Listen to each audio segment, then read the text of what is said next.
Graça e paz a todos os irmãos. Eu sou o reverendo Gilberto Rebouças, coordenador e professor do SETAD, Seminário de Educação Teológica das Assembleias de Deus. E nós estamos para mais uma aula.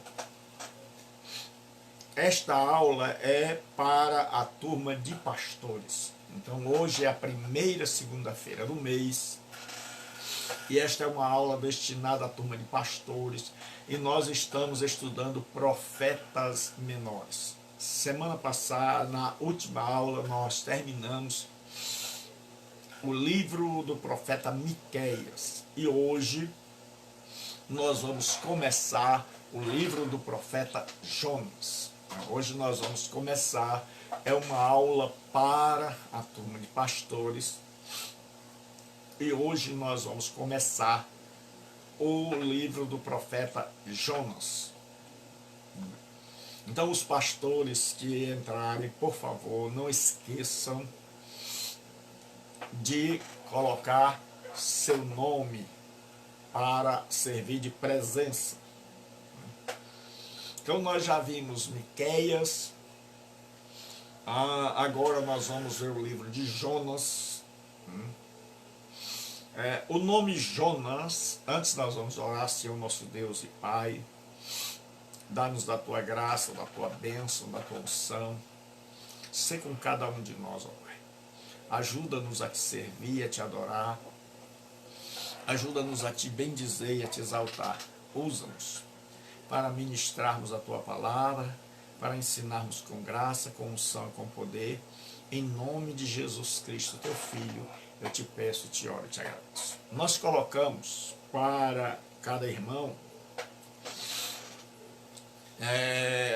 no grupo dos pastores do CETAD, o material de aula de hoje. E aquele que pegou o material de aula, por favor, diga amém. Se você coloca aí um ok. Se você ainda não pegou, você pode ir lá no seu WhatsApp e pegar e abrir o material de aula do livro do profeta Jonas. A autoria desse livro, o nome Jonas em hebraico é Ioná, e significa pombo ou pomba. Jonas foi um profeta que ele era do reino do norte e ele era da cidade de Gat-Hefer. Existe uma referência única ao profeta Jonas no livro de 2 Reis, capítulo 14, o 23 e o 24, de 23 a 25. Ele era da Galileia, então você vai ver que os judeus, quando chegaram, os fariseus, e disseram, experimenta e vê que nem o profeta veio da Galileia, falando com Nicodemos, eles se equivocaram, eles esqueceram do profeta Jonas. E o túmulo de Jonas, muitas vezes era visitado, e Jesus passava por lá, porque o ministério de Jesus era um ministério na Galileia. Depois foi para a Judéia. O livro de Jonas, não se sabe ao certo quando ele escreveu, mas ele deve ter sido escrito entre o 8º e o 7º século. Existem duas interpretações quanto ao livro de Jonas. Os teólogos liberais interpretam o livro de Jonas como uma alegoria que alguém compôs para falar de Israel. Era como se fosse uma espécie de parábola para a nação de Israel. Os teólogos conservadores interpretam como uma história real, que realmente aconteceu, que aconteceu no tempo e no espaço. E eles argumentam que a historicidade do livro de Jonas, que o livro de Jonas é um livro histórico, porque ele fala, Jonas é um personagem histórico, porque é citado no livro de Reis. Jonas cita lugares históricos como Jope, Tarse, Nínive, e o peso maior é o testemunho de Jesus Cristo a respeito do livro de Jonas. O estilo literário é uma narrativa, ele está contando uma história, mas ele usa para narrar, ele estrutura seu livro de forma poética também. Não há oráculos como nos outros livros. Qual é o contexto histórico? É que Nínive era a grande capital do Império Assírio e que o Império Assírio agora era o império predominante no mundo. E aí nós vamos ver a estrutura do livro do profeta Jonas, que é a página que eu mandei para vocês, a página de número 1.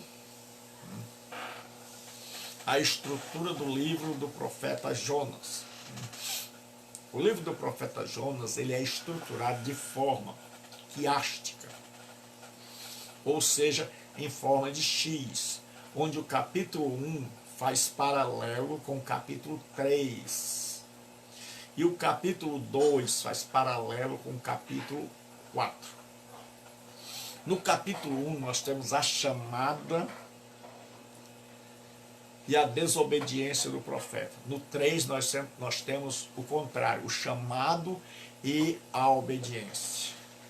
No capítulo 2 nós temos a oração de alegria pela salvação do profeta, por não ter morrido lá quando foi para o mar e para o ventre do peixe. No capítulo 4 nós temos a oração de ira do profeta pela salvação dos ninivitas. Então você vai ver que esse livro foi altamente preparado, foi com todo o rigor literário, e o livro termina com uma pergunta de retórica. Este livro é um livro que o fechamento dele é uma pergunta que todos nós devemos responder. Por isso Deus não responde, ele termina fazendo uma pergunta.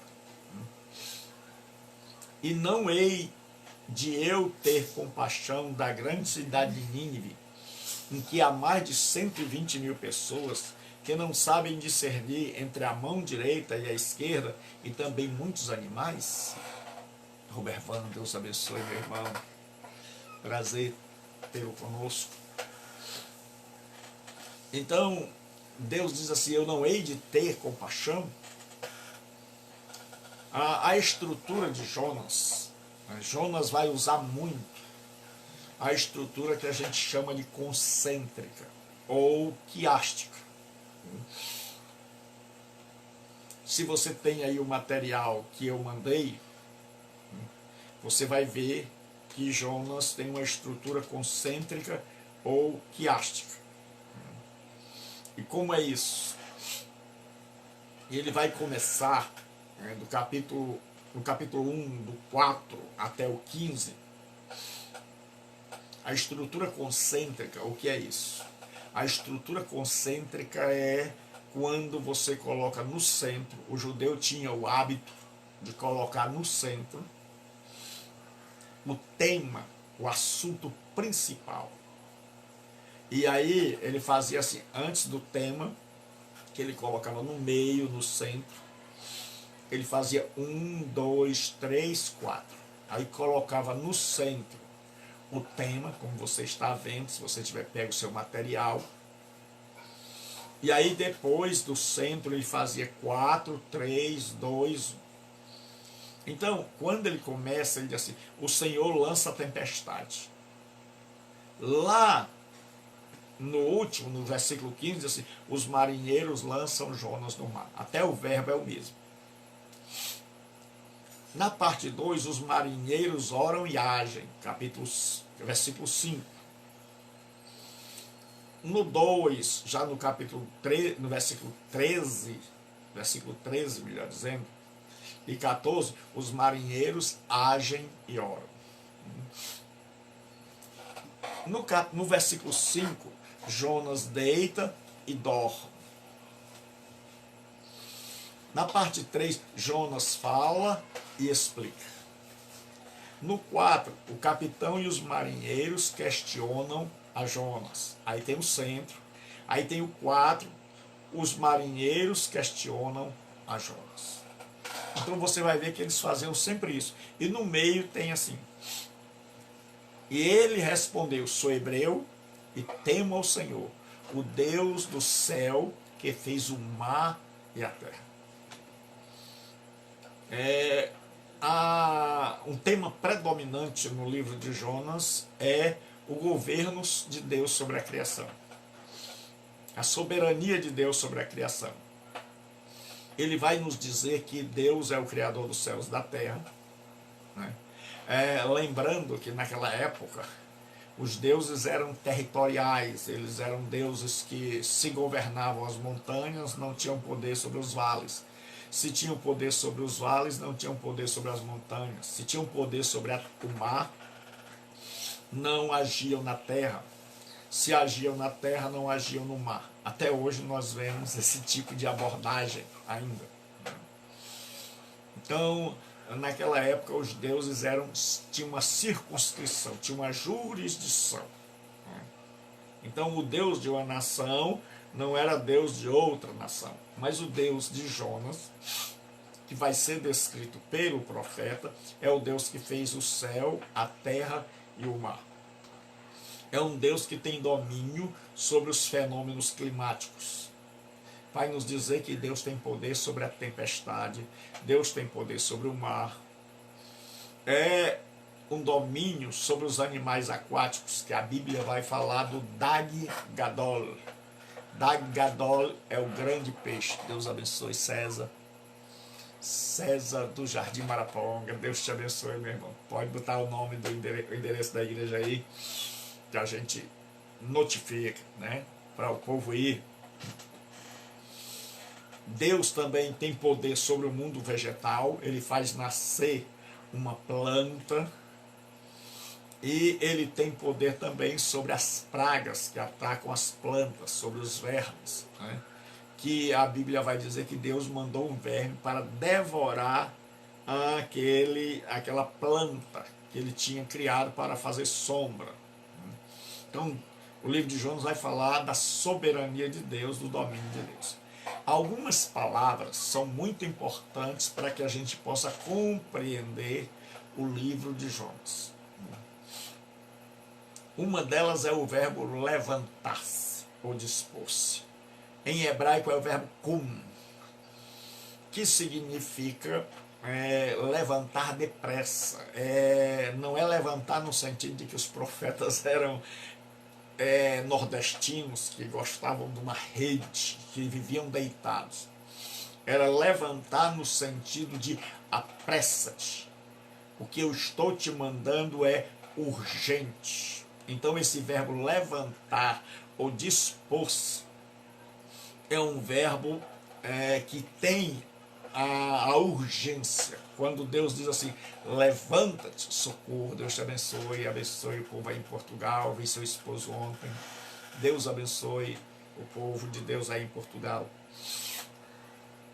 Então, o verbo levanta-te ou dispõe-te é um verbo que significa não apenas que a pessoa deve se levantar, mas no sentido de se apressar, de que o mandamento de Deus é urgente. Outra palavra que vai aparecer muito é a palavra Gedolá, que quer dizer grande.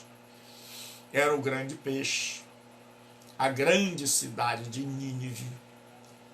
Então vai haver muito essa palavra grande, certo? Vai aparecer também a palavra maldade, que é a palavra ra, mal ou maldade, e Deus se arrependeu do mal, e Deus viu a maldade dos ninivitas. Então são palavras que vão acontecer. E o verbo descer. Geralmente no livro de Jonas, descer, porque o judeu tinha, e até hoje tem, a ideia de que alguém que está no caminho certo, ele sobe. Então se você vai adorar, se você vai para Jerusalém, eles sobem. Se você vem de Jerusalém, você desce. Por isso que é importante a gente ter, Deus te abençoe, pastor Osíris. Então, quando nós estamos estudando o livro de Jonas, pastor Osíris.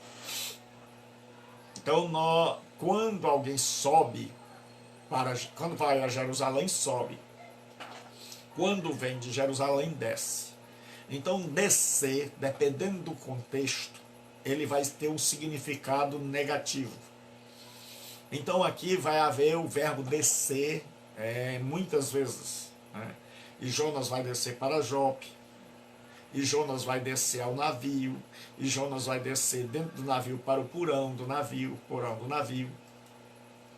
Agora Jonas vai, outra coisa importante antes da gente começar a abordar o livro, propriamente dito, é que Jonas ele vai utilizar o livro de Salmos para a sua oração. Ele vai usar o Saltério, que são os 5 livros que compõem o livro que nós chamamos de livro dos Salmos. E ele vai pegar pedaços, ele tinha muita intimidade com o livro de Salmos, e em sua oração ele vai pegar pedaços. Por exemplo, na minha angústia, é o Salmo 18, versículo 6. No profundo, Salmo 18, 4 e 5. As tuas ondas e vagas, Salmo 42, 7. Diante dos teus olhos, Salmo 139, versículo 7. Teu santo templo, Salmo 5, versículo 7. As águas me cercaram até a alma, Salmo 69, versículo 2. Da sepultura fizeste subir a minha alma, Salmo 30, versículo de número 3. Dentro de mim desfaleci a minha alma, Salmo 142, versículo 3. Ao Senhor pertence a salvação, que é a maior declaração de Jonas, a declaração soteriológica que revela a salvação, a procedência da salvação, Salmo 3, versículo 8. Então, quando Jonas ora, ele está orando baseado nos Salmos, quando ele ora lá no ventre do peixe. Aí eu mandei no material, que quem não pegou, você pode pegar agora, né, nos seus WhatsApp, e você vai ver, eu mandei o material, tem um mapa mostrando a distância entre Jope, onde Jonas está, que era um porto marítimo, e Nínive, que são 800 quilômetros, e tem Jope e Tarsis, que alguns creem que já era na Espanha, ou seja, no outro extremo do mundo, na outra ponta do mundo, e que seria mais ou menos 3.500 quilômetros de distância. Então Jonas queria ir para muito longe. Aí nós vamos começar agora a estudar o texto propriamente dito do livro de Jonas. E as perguntas você pode deixar embaixo na página, as dúvidas que você tiver, você pode deixar embaixo na página, que eu vou estar a cada aula respondendo as perguntas. Dizer também aos irmãos que nós estamos agora nos reunindo para decidirmos quando a gente retorna às aulas presenciais. Então, em breve, eu e o pastor Frota vamos dar a notícia de que nós vamos retornar às aulas presenciais. Nós só precisamos agora saber quais medidas devem ser tomadas, quantos alunos, a distância correta, se vai precisar de álcool em gel, essas coisas. Então, em breve, aguarde, esteja sempre olhando no grupo para que a gente possa estar mandando. Obrigado, pastor. Avisando quando vai ser.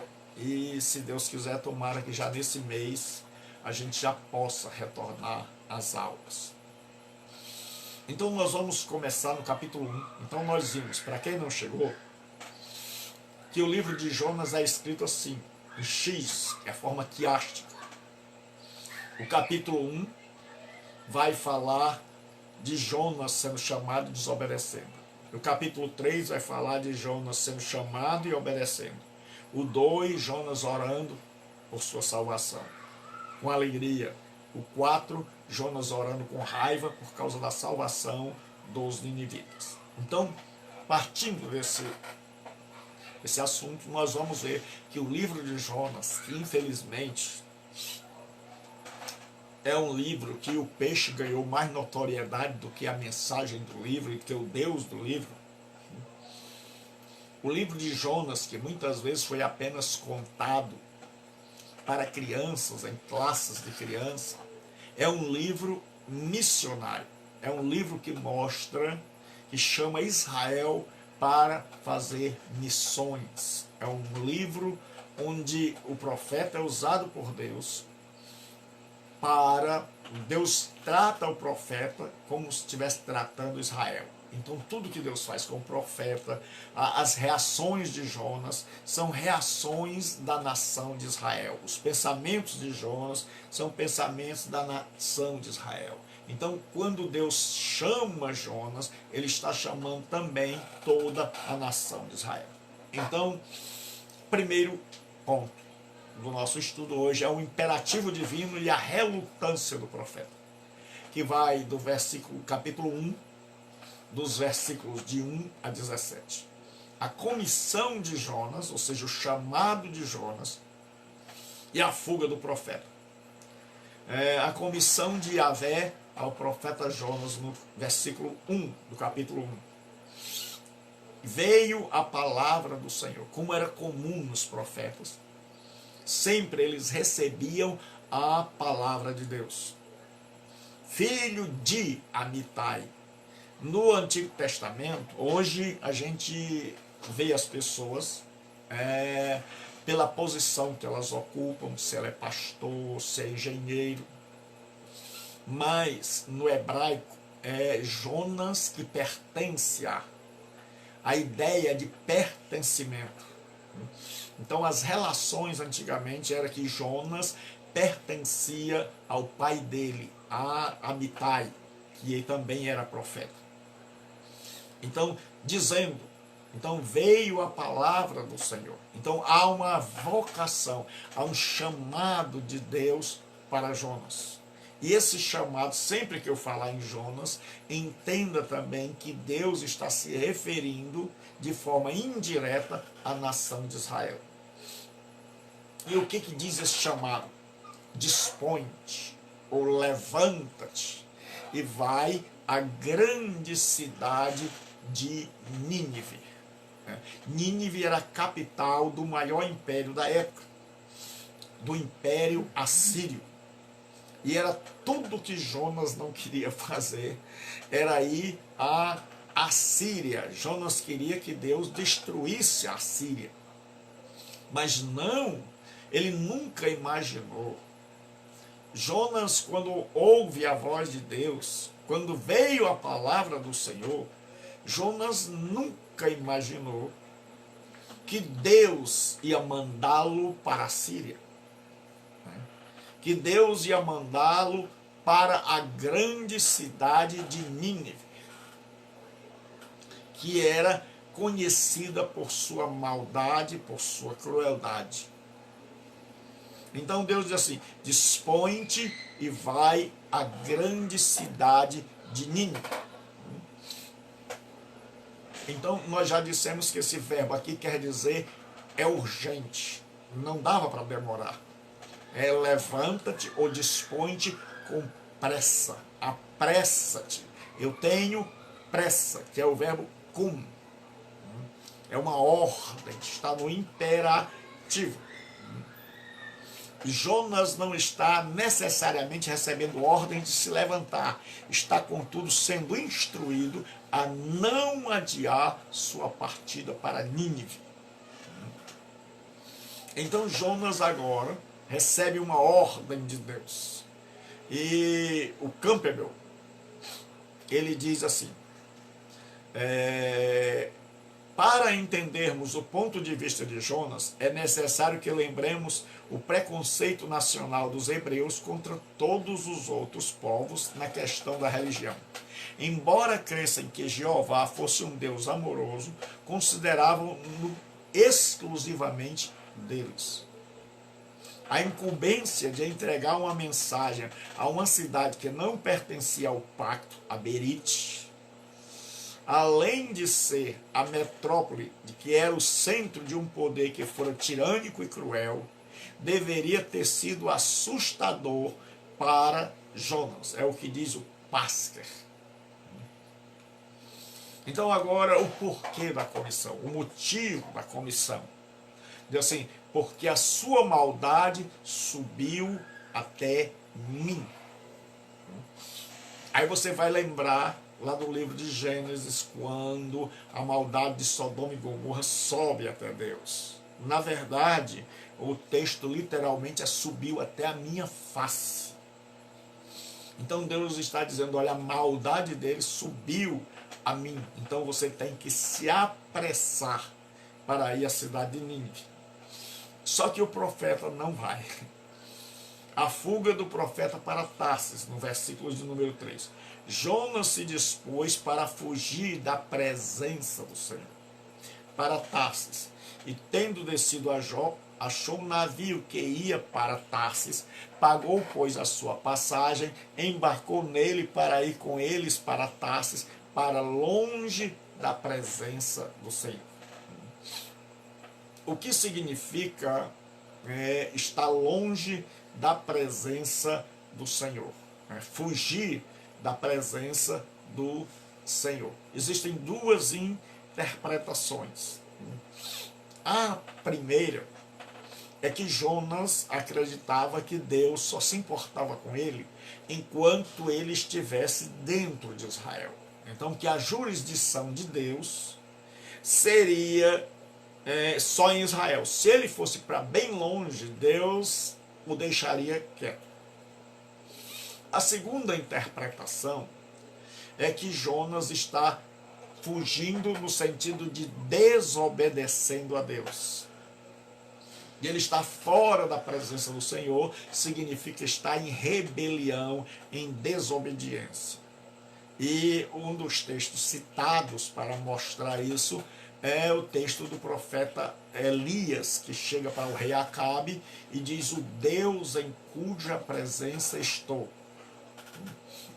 Então, na linguagem hebraica, andar em obediência significava estar na presença de Deus. Estar em desobediência significava fugir da presença de Deus. Por isso que essa segunda é mais aceitável. Por quê? Porque Jonas vai dizer que Deus é o Criador do céu e da terra e do mar. Então, se o próprio Jonas diz, ele tem essa noção de que Deus não é limitado como os deuses circundantes, como os deuses que estavam à volta nos países, ele tem essa noção bem mais ampla. Então, a ideia de que Jonas fugiu significa que ele estava em desobediência, que ele não quer, como Davi quando pecou, que disse: esconde de mim a tua face. Então Jonas agora está em pecado, está em desobediência, por isso ele está fora, não para Deus, mas para ele. Então ele está fora da presença de Deus, ele tenta fugir, ele tenta desobedecer ao chamado divino. E aí você vai ver que existe outra estrutura concêntrica. O livro de Jonas é todo assim. Se você observar ele no original, você vai ver como é maravilhoso, como foi bem escrito, bem organizado. Porque você vai pegar e um vai dizer assim: Jonas levantou-se para fugir para Tarsis, para longe da presença de Yahvé.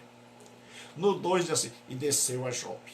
No 3 diz assim, não é versículo não, aqui é aquela estrutura concêntrica. 1, 2, 3. 3, 2, 1. No 3 diz assim: e encontrou o navio. Aí o meio, o judeu coloca a parte mais importante, que ia para Tarsis. Então o desejo dele era chegar a Tarsis. O professor Jonas Madureira diz que quem pega um navio, quem é chamado para ir para Nínive, jamais chegará a Tarsis. Certo? Aí o autor faz assim: 3, 2, 1. Pagou a passagem, desceu nele, para ir com eles para Tarsis, para longe da presença de Yahvé. Aí você vai ver que o centro está ir para Tarsis. Aí eu coloquei aí no material de vocês uma foto do porto de Jope. E agora, Yahvé vai impedir. Então o que acontece? Yahvé vai impedir a fuga do profeta mediante uma tempestade. Jonas é um profeta ladeira abaixo. Jonas desceu a Jope e diz assim: e tendo descido a Jope, Jonas desceu ao porão do navio, achou o navio que ia para Tarsis, pagou a sua passagem, desceu para dentro dele. Jonas, porém, desceu aos lugares do porão e se deitou. Jonas desceu para o mar e levantaram Jonas e o lançaram ao mar, o versículo 15. Desceu para dentro do grande peixe. E o Senhor enviou um grande peixe para que tragasse a Jonas, e esteve 3 dias e 3 noites nas entranhas do peixe. Desceu ao profundo do coração dos mares, porque tu me lançaste no profundo do coração dos mares. Então, a primeira coisa que a gente sabe é que Jonas é alguém ladeira abaixo. Aí agora nós vamos fazer o comentário da tempestade. A tempestade é o instrumento de Deus para impedir que o profeta vai, ele está fugindo da chamada de Deus. E diz assim: mas o Senhor lançou, porque eu já disse várias vezes e vou repetir, para o judeu, tudo o que acontecia era feito por Deus. Então o judeu nunca vivia com essa história: foi o diabo, foi o fulano, não. Então, se Jó pegou uma doença, foi Deus que castigou a Jó. Então, se houve uma tempestade, foi Deus que mandou a tempestade. Se Davi enumera o povo, foi Deus que incitou a Davi. Aí a Bíblia vai dizer que foi o diabo. Lá no livro diz que foi o diabo, no outro diz que foi Deus. Né? Deus permite o diabo fazer. Então aqui agora, quem lança a tempestade? Quem é o sujeito da oração? É Deus. Mas, então, Jonas vai fugindo, mas Deus lançou sobre o mar um forte vento, e fez-se no mar uma grande tempestade, e o navio estava a ponto de despedaçar-se. Então agora Deus mostra que tem poder sobre a terra e o mar. E essa tempestade é uma tempestade completamente diferente. Porque o navio mal tinha saído do porto. É tanto que os homens, quando querem salvar Jonas, que nós vamos ver mais na frente, eles tentam remar para ver se conseguem chegar à terra. E ali no mar, naquela região da Ásia, do Oriente Médio, no Mediterrâneo, as coisas são mais ou menos previsíveis. Ou seja, o povo sabe quando é a hora de viajar, quando não tem tempestade, e o povo sabe quando é a época de tempestade. Por exemplo, em Israel, você vai encontrar a chuva desde outubro até o final de março. De março até outubro, de março até o final de setembro, está todo mundo orando em Israel para que chova.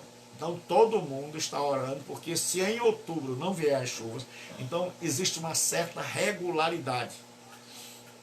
Então as chamadas chuvas temporãs, são as primeiras chuvas, elas caem por volta de março, final de fevereiro e início de março. Dali em diante, de março até o fim de setembro, não há chuva.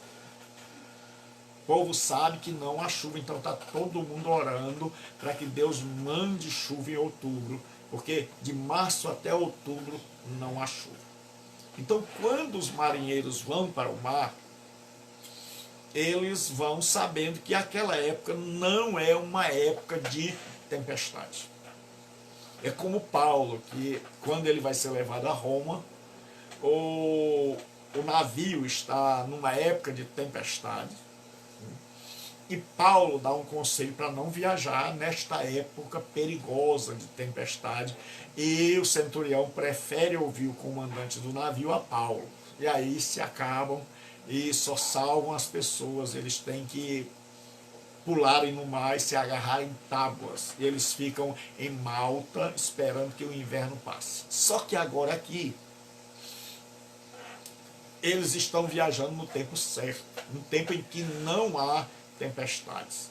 Então, quando Deus manda uma tempestade, os marinheiros, que eram cananeus, veja como Deus é tremendo. Jonas está fugindo da presença de Deus, e Jonas desce a Jope, e ele pega o navio para ir a Tarsis. Só que esse navio é cheio de fenício, de cananeu. Então tem todo tipo de cananeu. Então o que Jonas não queria, tudo que Jonas não queria era estar no meio de cananeu. Era estar no meio de pagão. E agora Jonas está no meio dos pagãos. Só que ele nem percebeu. Porque quando a pessoa está fugindo de Deus, quando a pessoa está em desobediência, ela fica cega. Ela fica sem noção das coisas. E Jonas não percebe que ele está pegando um navio. Ele está tão desesperado em fugir, ele está tão querendo sair da presença de Deus, que ele nem sabe que ele está pegando um navio cananeu, um navio cheio de pagãos, e para onde ele não queria ir, ele vai. É o que a gente chama de soberania de Deus. E aqui no livro de Jonas nós vamos ver a soberania de Deus e a liberdade humana. Certo? Que a liberdade humana é guiada pela soberania de Deus. Jonas diz, não vou. E Deus diz, você não vai. Vamos ver. Certo? Vamos ver qual querer vai prevalecer. Qual querer que vai acontecer. Será que é a minha vontade ou é a sua? Então Jonas, o que acontece? Jonas agora entrou e ele nem olhou para ninguém. E ele desce ao porão do navio e ali ele dorme profundamente. E no texto original hebraico, a ideia é que Jonas está dormindo de tal forma que ele chega a roncar. Ele está num sono tão profundo que ele é encontrado pelo capitão do navio por causa da altura do som, do ronco de Jonas. Mas diz assim, e o Senhor lançou sobre o mar um forte vento, e fez-se no mar uma grande tempestade, e o navio estava a ponto de despedaçar-se. Então, foi uma tempestade inesperada.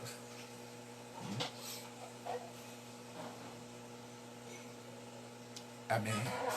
Vamos, se Deus quiser. Aí, qual é a reação dos marinheiros? Eles sabem, naquela época, não é época de tempestade. Então, eles sabem, alguém cometeu um erro.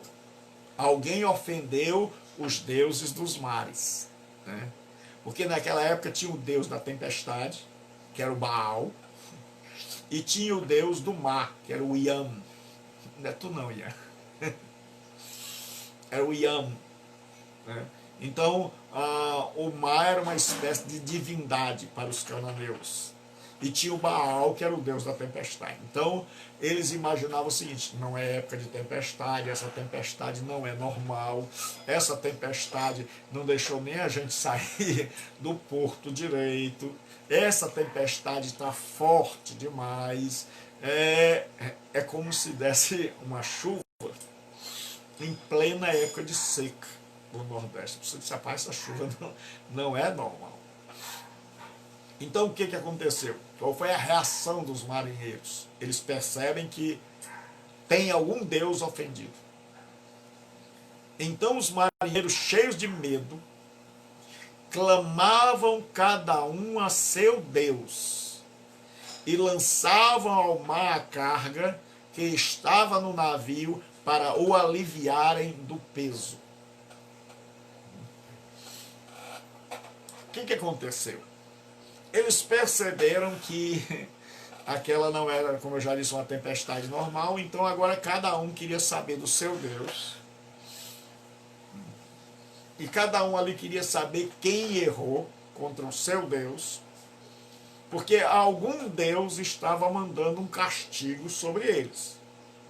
Porque a relação daqueles pagãos com Deus era de Deus que apenas castigava.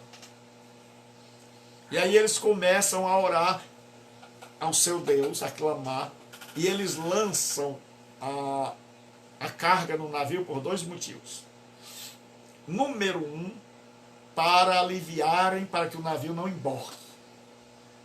Número 2, a carga é uma espécie de oferenda a um Deus ofendido, ao Iam, ao Deus Mar, ou ao Deus da tempestade, o Deus Baal. Eles imaginam da seguinte, como é que se pensa na mente cananeia? Eles imaginavam o seguinte, alguém aqui, dentro do navio, ofendeu ou a Iam, ou a Baal, ou aos dois. E aí vamos fazer uma oferenda, vamos lançar a carga ao mar como oferenda para ver se um dos dois ou os dois param com esse nervosismo e com essa ira. Até então eles não sabiam de nada, eles são pagãos. E enquanto eles estão lá em meio à tempestade, aliviando o navio, olha o paradoxo, o mensageiro de Deus está dormindo. Olha como Deus fala com Israel. Deus está dizendo, os pagãos estão trabalhando, fazendo, eles estão orando. eles estão não apenas orando, mas agindo, eles estão oferecendo oferenda aos deuses, eles estão aliviando o navio, mas enquanto isso, o servo do Deus verdadeiro está dormindo. Não sei se você já viu isso em algum lugar. Não sei se isso te soa e me soa familiar. Então o que acontece? A atitude de indiferença de Jonas. Porque quando a gente está longe de Deus, a gente se torna insensível e indiferente. Porque é Deus que dá vida, é Deus que alegra, é Deus que aviva. E fora da presença de Deus, fugindo da presença de Deus, não há vida. Há uma espécie de letargia, de um sono profundo.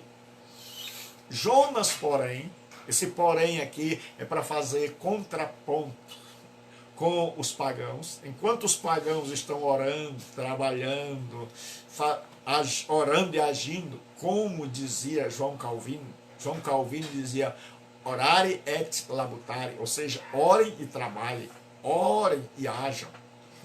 Então os pagãos estão fazendo isso, estão orando e trabalhando. Mas Jonas, aí diz, porém, havia descido ao porão e se deitou e dormiu um sono profundo. Jonas estava deitado num sono profundo. Agora, aí as palavras do capitão. O capitão vai, desce ao porão e ele escuta o ronco. Alguém está no navio, no meio da tempestade, quando todo mundo está com medo de morrer, tem alguém dormindo, e aquilo chama a atenção do capitão. As palavras do capitão fazem o profeta lembrar da palavra de Deus. Não tem como fugir. Deus sempre fala conosco. E a gente se equivoca quando a gente pensa que Deus só fala pela boca do crente. Chegou-se a ele o mestre do navio e lhe disse, que passa contigo? Agarrado no sono? Levanta-te. É o mesmo verbo. Quando ele diz isso, dói lá na alma de Jonas. Jonas agora é lembrado por um pagão a ordem de Deus. Era tudo que Jonas não queria ouvir. Jonas queria que o capitão dissesse, acorde. Jonas queria que o comandante dissesse, olha, tem café, mas levanta-te. Levanta-te. Ele queria esquecer daquela ordem. E agora Deus lembra pela boca de um pagão. E sempre que eu e você estamos fugindo do centro da vontade de Deus, Ele acaba falando conosco, mesmo que seja pela boca de um pagão. Então diz assim, invoca o teu Deus. Ora, se Jonas já não queria, já estava ali para não falar com Deus, para não obedecer a Deus, para não invocar a Deus, agora ele não tem condição de orar. É tudo que ele não quer. O homem diz, levanta-te. Primeiro. Segundo, invoca o teu Deus. É como se ele dissesse, agora o bicho pegou. Eu estou fugindo e esse homem quer que eu ore. Ora, tudo que eu não quero é falar com Deus. Porque quando eu e você estamos afastados, ou em pecado, ou longe da vontade de Deus, a gente quer ficar sem orar. A gente tem vergonha de orar, tem medo de orar, e com que cara a gente vai orar? Então ele diz assim, invoca o teu Deus. Talvez assim, esse Deus se lembre de nós. Tudo que Jonas não queria, o homem disse. Que Deus se lembrasse. Se lembrasse dele. Que Deus dissesse, Jonas, tá fugindo, né? Tá fugindo, né, Jonas? E hoje Deus disse para mim e para você, está fugindo, né? Pensa que eu não vejo, pensa que eu não estou no comando da história, pensa que você vai fazer o que você bem quer.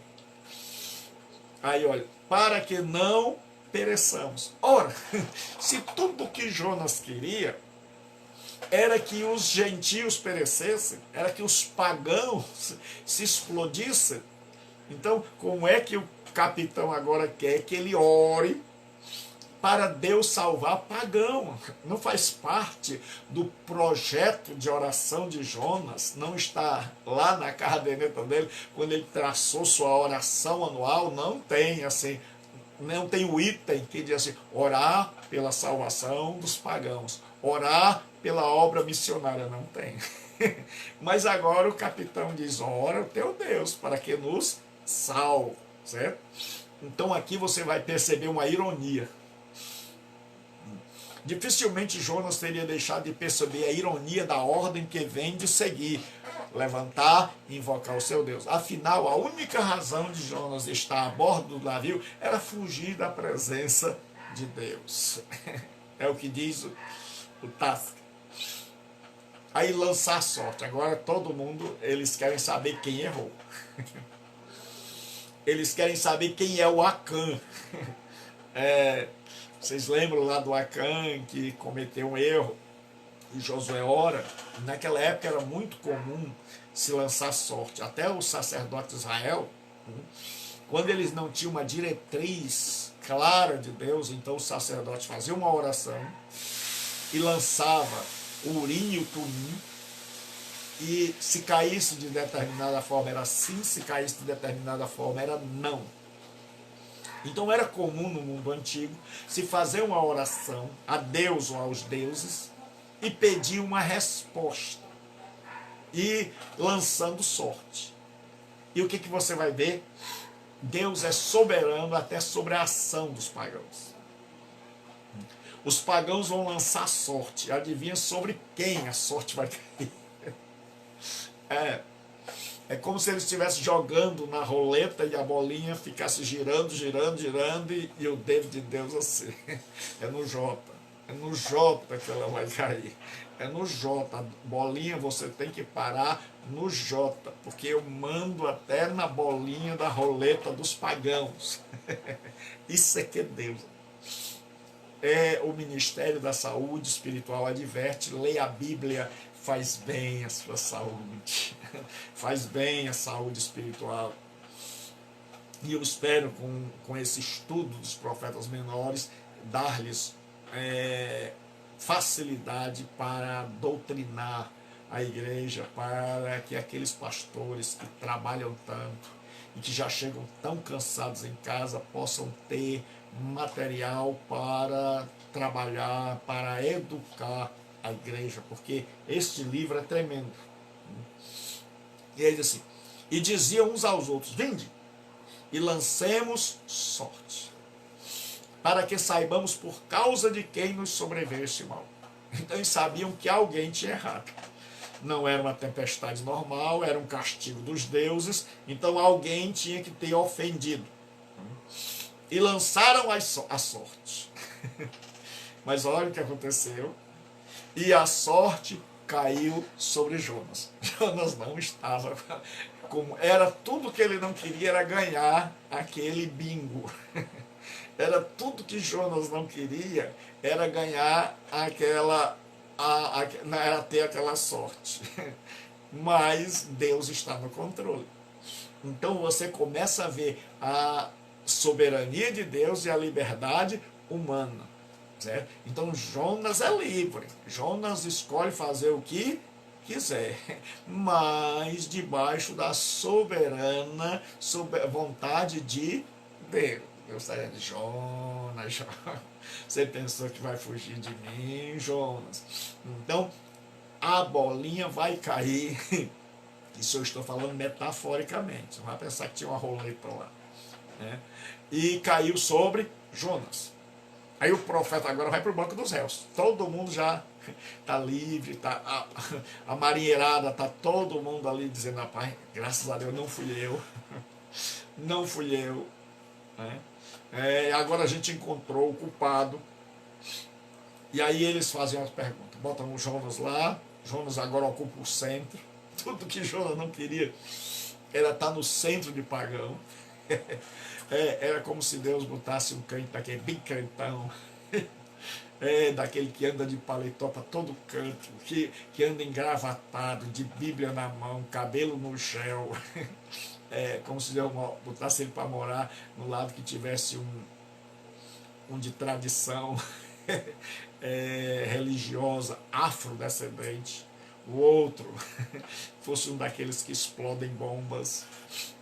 O outro vizinho dele fosse um daquele que oferece galinha. O outro vizinho dele fosse um daquele que invoca espírito, e ele ouvisse os espíritos lá falando. E ele estivesse num quarto bem no meio assim, e o hotel, para onde ele olhasse, ele só visse vela preta, vela vermelha.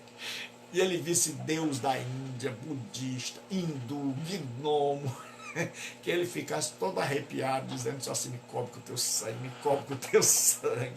Então era assim que Jonas estava agora, rodeado de pagão. Tudo que ele não queria era ter que falar para pagão. Mas Deus estava fazendo uma experiência com Jonas. Jonas estava na junta missionária de Deus. Jonas agora está fazendo um curso de preparação missionária para quem não quer fazer a obra. O curso tem por nome para os desobedientes ao chamado. Então Jonas agora está ali fazendo um curso preparatório. Deus está preparando Jonas para a missão entre os pagãos. E aí, então lhe disseram: declara-nos agora, por causa de quem nos sobreveio este mal? Que ocupação é a tua? De onde vens? Qual a tua terra? De que povo és tu? Aí Jonas agora tem que responder. Jonas agora tem que pregar tudo que Jonas não queria. Cercado de pagão e conclamado a se explicar, a pregar. Então Deus sempre faz com que a gente ande no caminho que Ele quer, mesmo que a gente pense que está andando no nosso. Olha o que Jonas vai dizer agora, que é o meio, que é o ponto central deste primeiro capítulo. O profeta começa a ser aquilo para o qual fora comissionado. E lhes respondeu, olha o que ele diz: sou hebreu. Hebreu quer dizer alguém que veio do outro lado do rio, do outro lado do Jordão. Ivri. É um termo comumente empregado em contexto estrangeiro para se referir a um israelita. Aí ele diz assim: e temo ao Senhor. Agora ele está dando testemunho, tá? Eu sou crente, eu temo ao Senhor. Só que o Senhor aqui é com caixa alta, é tudo em maiúsculo. Eu temo Yahvé, um nome que o povo nunca tinha ouvido, que os marinheiros pagãos não conheciam. Eles conheciam deuses da floresta, Deus do mar, Deus da montanha, mas o Yahvé não. Aí ele, olha o que Jonas diz: o Deus do céu que fez o mar e a terra. Jonas agora vai deixar os marinheiros desesperados. Porque Jonas diz: olha, eu sou hebreu, mas eu temo o Yahvé.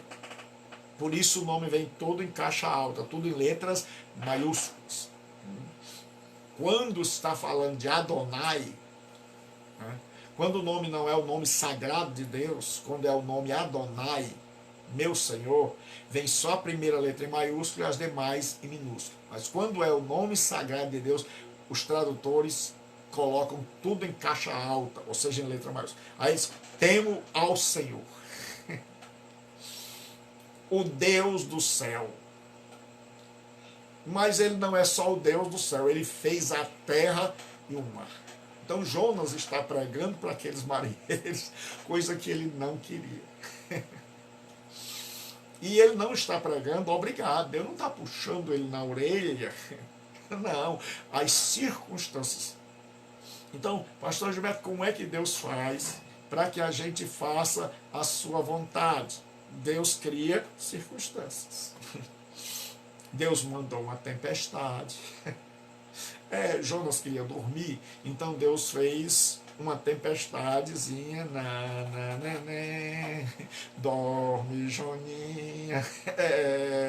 E aí Jonas acorda, Deus aumenta mais a tempestade, Jonas vai dançar com os marinheiros pagãos, aí Jonas vai para a roleta, a festa tá grande. E aí Jonas é sorteado, e aí Jonas agora tem que pregar. Então Deus cria o ambiente para que a gente faça a nossa vontade.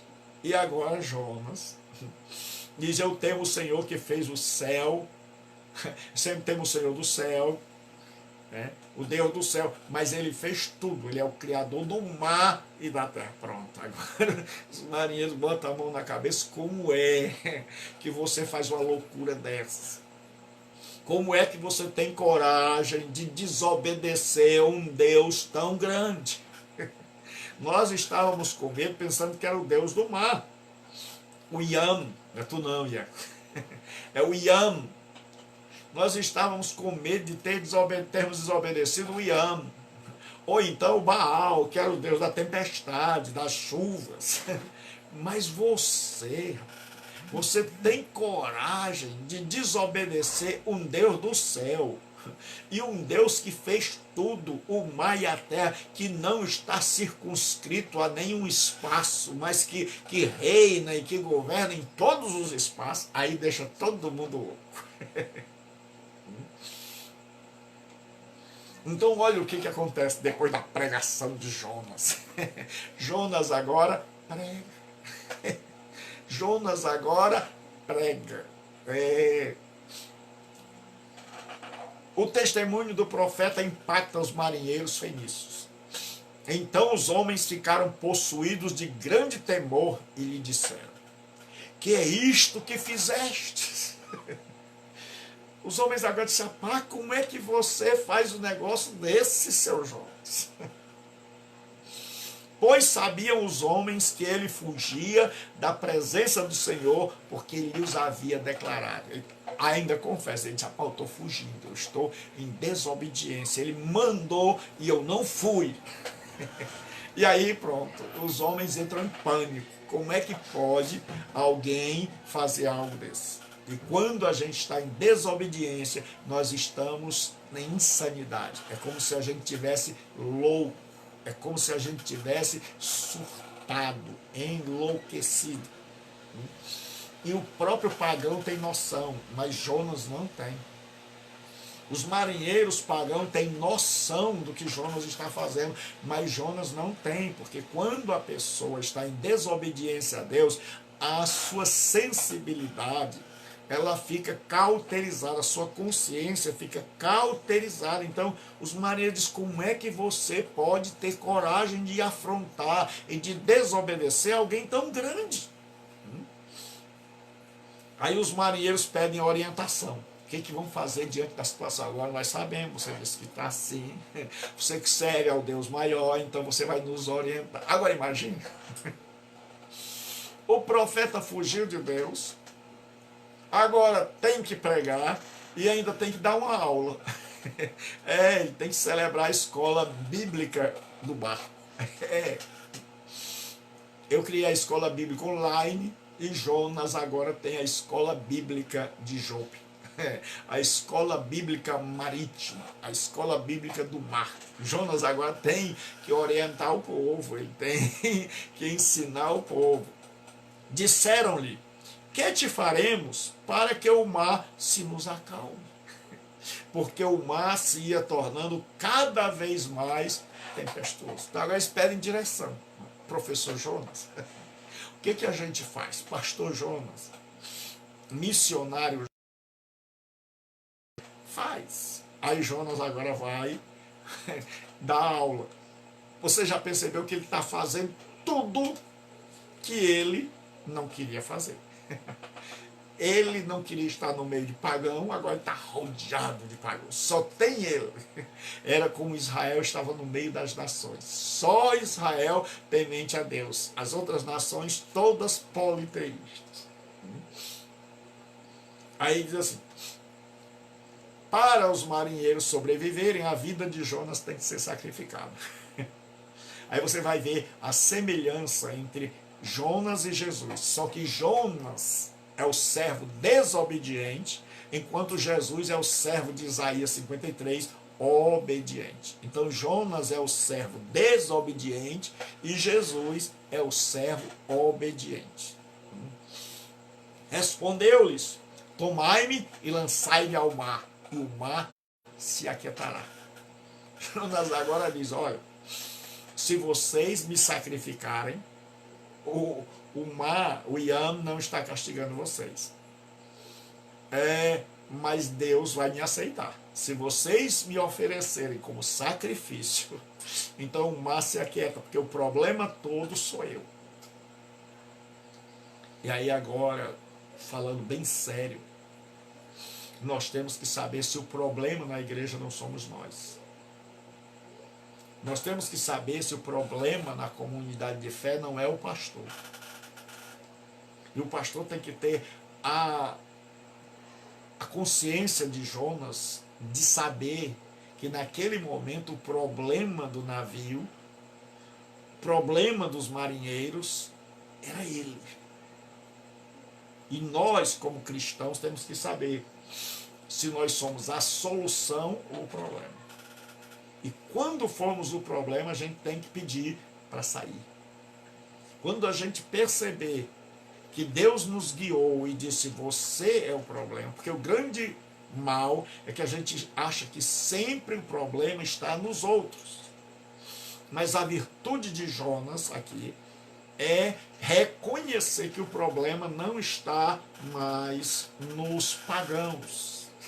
Pela primeira vez ele tira o olho dos pagãos e ele coloca em si. Então ele está caminhando com Deus, ele está aprendendo com Deus, ele está na escola preparatória de Deus, de Yahvé.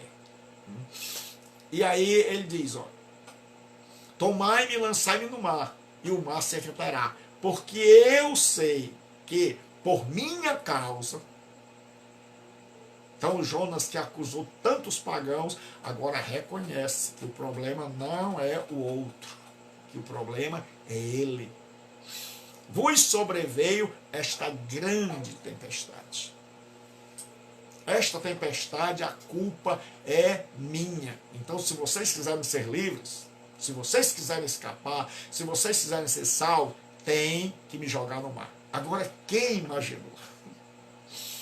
Quem imaginou um Jonas que odiava pagão, agora disposto a morrer para salvar os pagãos? Olha como há uma ironia aqui. O livro de Jonas tem profundas ironias. É o Jonas dizendo: olha, me lancem. O Jonas que queria que Deus lançasse Nínive no mar. O Jonas queria que Deus amarrasse uma pedra no pescoço de cada pagão e lançasse-os no mar. Agora é o Jonas que diz: me lancem no mar, que vocês vão ficar tranquilos, que vocês serão poupados. Ou vocês jogam a mim, ou vamos morrer todo mundo junto. Mas olha como a ironia continua. As ironias da vida. Os pagãos tentam salvar o profeta. O profeta não queria antes que os pagãos fossem salvos. Agora está disposto a morrer no lugar dos pagãos. O curso, bom. O curso para preparar o obreiro.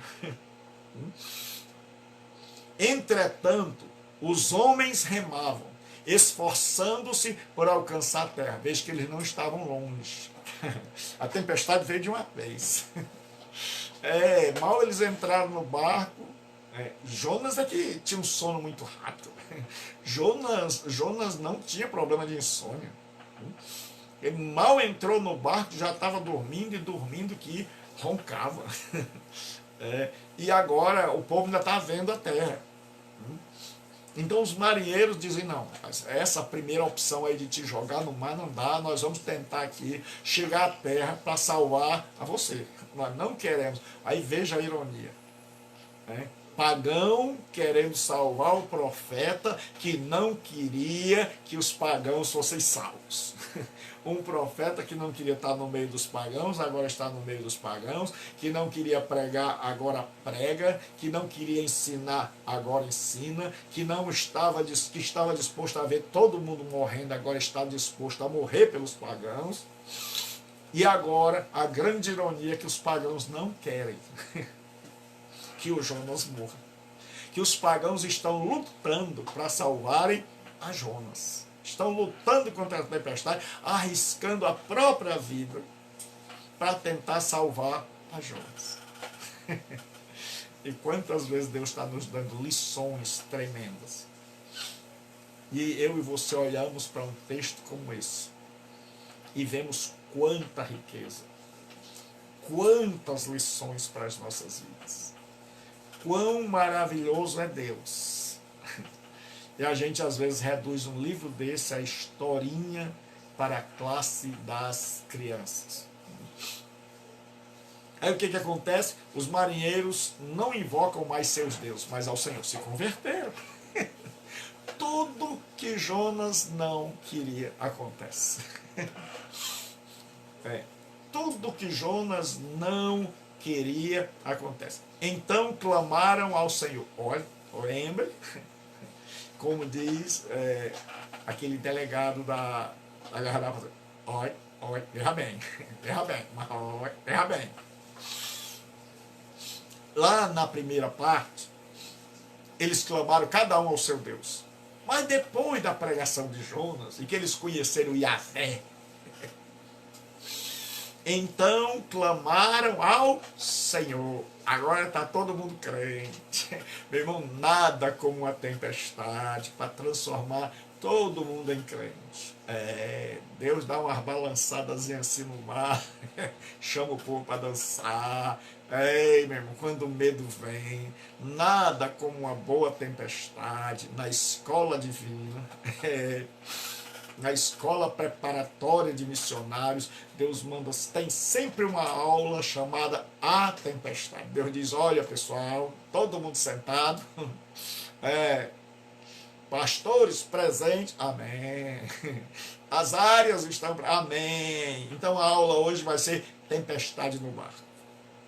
Hoje eu vou mandar uma tempestadezinha para sacudir todo mundo. Pandemia, coronavírus, as rendas vão cair, para todo mundo começar a orar, para todo mundo começar a pregar, para o pessoal começar a ir para as lives. Vocês estão muito acomodados, rapaz. Tudo só dentro dos templos, fazendo festas e mais festas, fazendo aquelas penosas, gostosas para vender no final do culto, e as almas se perdendo. Aí Deus vem e manda uma tempestade, um nananeném, assim. E aí, meu irmão, quando Deus manda uma tempestade, quando a aula da tempestade vem, todo mundo agora clama não mais ao seu Deus. Todo mundo agora clama a Yahvé. E disseram, Senhor. 2 vezes eles chamam pelo nome de Yahvé. Rogamos-te que não pereçamos por causa da vida deste homem. Então, eles agora estão temendo a Deus. Eles agora temem ao Senhor. Eles agora estão convertidos. Bastou uma tempestadezinha, um sopro de Yahvé para todo mundo se converter.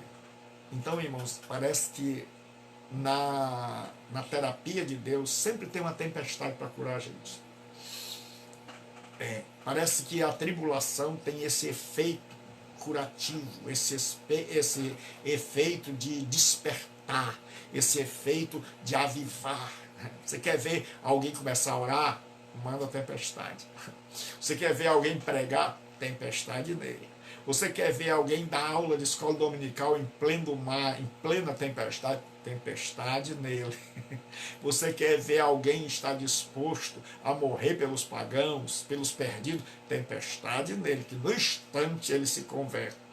Você quer ver pagãos se convertendo? Tempestade neles. Então a tempestade, ou aquilo que a gente pensa que é o mal, quanto bem traz. Aí clamaram: e não faças cair sobre nós este sangue. Quanto a nós, inocentes. Está dizendo, nós não fizemos nada contra o Senhor. A culpa é dele. Porque tu, Senhor, pela terceira vez, fizestes como te aprouve. Eles agora reconhecem o que Jonas não reconhece, que Deus é soberano, que Deus faz o que quer, que Deus governa a história, que Deus faz como lhe aprouve e que não há como fugir da vontade de Deus. E aí nós vemos que o homem tem liberdade e Deus é soberano. E tem um monte de gente que fica brigando. Tem um monte de gente que não sabe que a Bíblia é um livro de tensão. Que a Bíblia fala que Deus é três, mas é um. Três pessoas, mas é um só. Que a Bíblia fala que Jesus é um só ser, mas com duas naturezas. E que a Bíblia vai falar da liberdade humana e da soberania divina. Certo? Só que em sua soberania, Deus faz com que as circunstâncias façam com que seus servos acabem obedecendo, mesmo sendo desobedientes. Então, esse povo agora está tudo convertido, é só porque tu, Senhor, fizestes como te aprouve. Agora eles sabem que a vontade de Deus é que prevalece. E olha o que acontece. Yahvé não quer que a carga do navio, mas o profeta relutante. Eles ofereceram a carga. Deus não queria. Deus queria Jonas. O negócio de Deus é com Jonas. Então nós que somos pastores temos que saber que Deus não quer o templo. Muitas pessoas que eu vou dizem assim: pastor, o templo aqui era pequeno, cheguei aqui, tomei posse, já estou derrubando parede, já estou ampliando o templo. Deus não quer o navio, Deus quer os crentes, Deus quer o pastor. E levantaram a Jonas e o lançaram ao mar, e o mar cessou da sua fúria. Quando diagnosticaram o problema, e jogaram o Jonas no mar, o mar se aquietou. Porque a única oferta capaz de acalmar o mar era Jonas. E muitas vezes no ministério nós temos que nos sacrificar para que a igreja seja abençoada. Porque às vezes o nosso tempo já passou.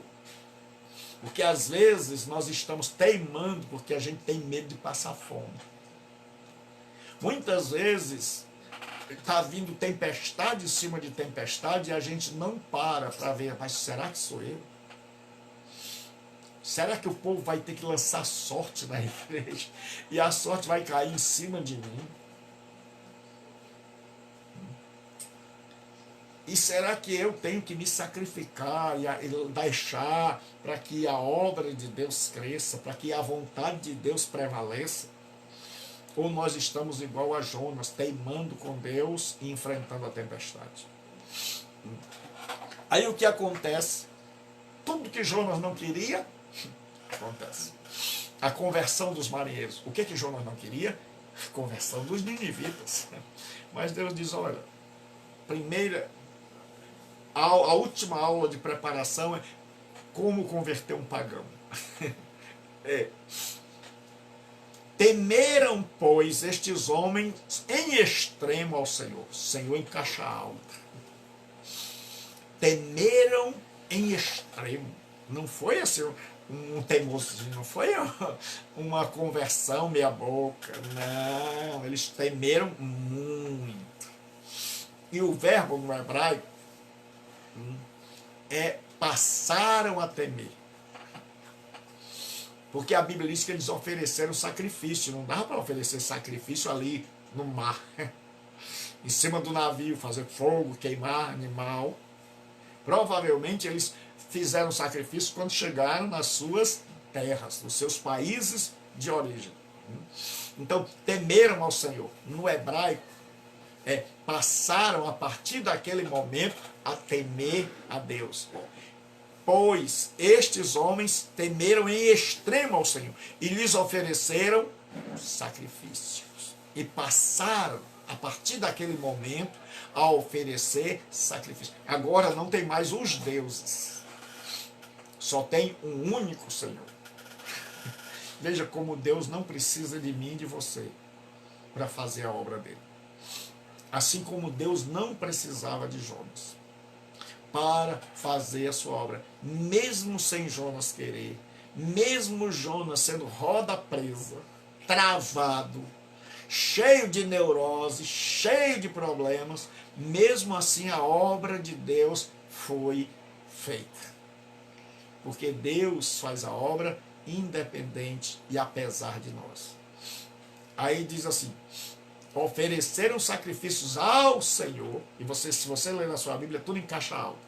Caixa alta, para quem não sabe, é tudo maiúsculo. E fizeram votos. Voto aqui é aquele voto de serem fiéis, são aquelas promessas de, a partir daquele momento, temerem o Senhor, adorarem ao Senhor e cultuarem ao Senhor. Então o capítulo vai terminar com o povo convertido. E diz assim o comentário bíblico do Tasker. Jonas, nestes marinheiros, vê pagãos que se converteram ao temor do Senhor. Tudo que ele fugira para que não acontecesse é justamente o que acontece bem diante dos seus olhos e por sua própria mediação. Aí agora Yahvé corrige a rota de Jonas, que é para a gente terminar a aula de hoje. Quase na hora de terminar. Estou terminando. 9h30 vai dar, são 9h20. Deparou o Senhor um grande peixe para que tragasse a Jonas. E esteve Jonas 3 dias e 3 noites no ventre do peixe. Deparou o Senhor. Então, agora quem mandou esse peixe foi Deus. E mandou o peixe para que Jonas não fosse afogado. Porque os marinheiros vão lançar Jonas. E Jonas, naquele mar, ele iria morrer afogado. É tanto que a Bíblia vai dizer que Jonas está no ventre do abismo, no terron, que é no mar, e depois Jonas vai estar no ventre do peixe. Então a primeira parte é que Jonas está no ventre do abismo, ele está no mar, ele está morrendo. E Deus manda o peixe, certo? Que é o Dag Gadol. Não diz que peixe é. Diz simplesmente que era um grande peixe. Dag é peixe, Gadol, grande. E mandou Deus um grande peixe. E diz assim, deparou o Senhor um grande peixe para que tragasse a Jonas. Aquele peixe ia ser agora o Big Fish Hotel, ou seja, o grande peixe hotel de Jonas, onde Jonas ia para a segunda etapa da sua preparação para a obra missionária. Nada como uma tempestade, nada como um peixe grande para engolir alguém, para preparar alguém para a obra missionária. E esteve 3 dias e 3 noites no ventre do peixe. Então aquele peixe não era para destruir a Jonas, era para salvar Jonas do afogamento.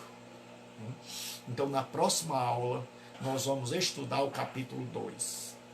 Então nós vemos que agora finda com Jonas no mar e os marinheiros pagãos todos alegres com a sua nova fé, com o seu novo Deus. E agora eles vão para a sua terra e a partir daquele momento eles passam a adorar o Senhor e lhe fazem votos, votos de fidelidade. E é isso que Deus quer conosco hoje. Que Deus quer sacudir a minha vida e a sua. Sacudir a vida de cada obreiro, de cada obreira, de cada homem e mulher de Deus, de cada cristão. Deus permite as tempestades para nos acordar da nossa letargia espiritual, para que a gente perceba se a gente está sendo bênção ou maldição, se a gente está no lugar certo ou se a gente está no lugar errado, se a gente está indo para Nínive ou para Tarsis. Então Deus hoje nos conclama e Deus diz: acorde. Porque Deus vai usar pagãos para nos acordarem. Porque Deus vai mostrar a nós que o melhor lugar é o centro da vontade de Deus.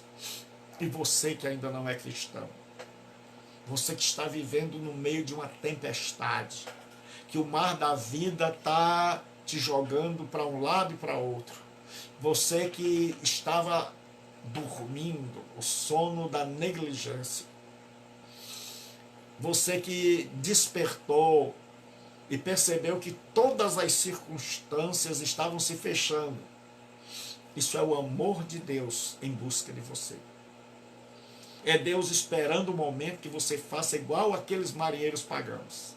Que você abandone os deuses e que você passe a crer em um único Deus, o Pai de nosso Senhor Jesus Cristo. Aquele que foi capaz de se sacrificar para salvar a minha vida e a sua. Aquele que morreu na cruz. Então, você hoje que não é cristão, faça como aqueles marinheiros e digam: Deus, hoje eu passo a te servir.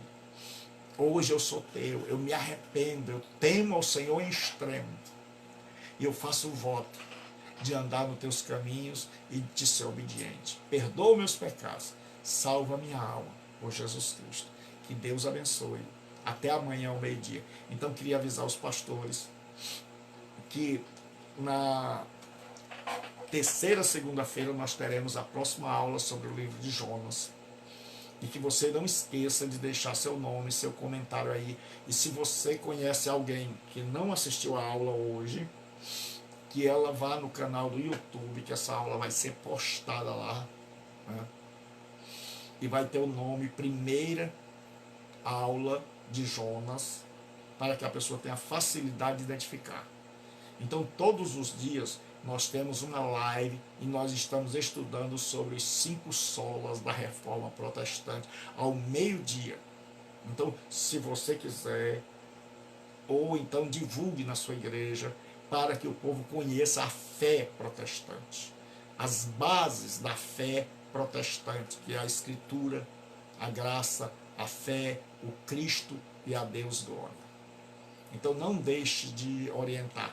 E assim que nós tivermos a notícia da liberação das aulas presenciais, que eu espero que seja ainda neste mês de agosto, que eu espero já tentar para a próxima aula nós já estarmos presentes.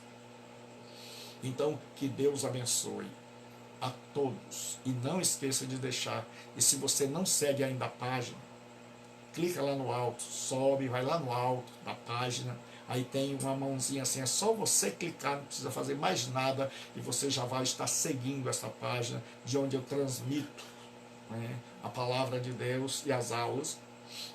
E lá no YouTube tem, inscreva-se em vermelho, se você ainda não é inscrito, inscreva-se. Tem um sininho, que se você clicar ali, todas as horas que eu postar um material novo, você vai ser informado. Que Deus abençoe, boa noite e orem por mim.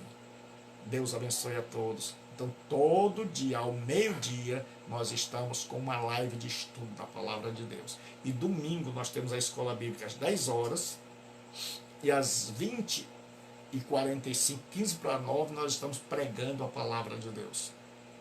Então, Deus abençoe a cada pastor, Deus abençoe a cada irmão, em nome de Jesus Cristo. Amém.